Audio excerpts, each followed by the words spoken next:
నేడు యావత్ తెలంగాణ రైతాంగం ఉత్సవాలు చేసుకునేటువంటి తరుణం.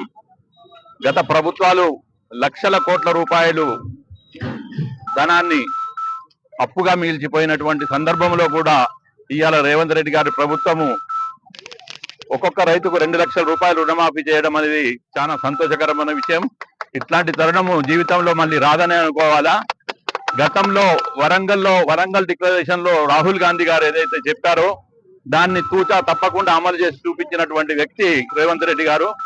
మా ప్రభుత్వాలు కేంద్రంలో మా ప్రభుత్వం లేకపోయినప్పటికీ, రాహుల్ గాంధీ గారు ప్రైమ్ మినిస్టర్ కాకపోయినప్పటికీ, గతంలో రాహుల్ గాంధీ గారు వరంగల్ డిక్లరేషన్ లో ఇచ్చినటువంటి హామీ మేరకు ఎట్లాగైనా సరే ఎట్లాంటి పరిస్థితుల్లో అయినా ఈ రైతాంగానికి న్యాయం చేయాలనే భావనతో రేవంత్ రెడ్డి గారు 2 లక్షల రూపాయలు రుణమాఫీ చేయడం చాలా సంతోషకరమైన విషయం.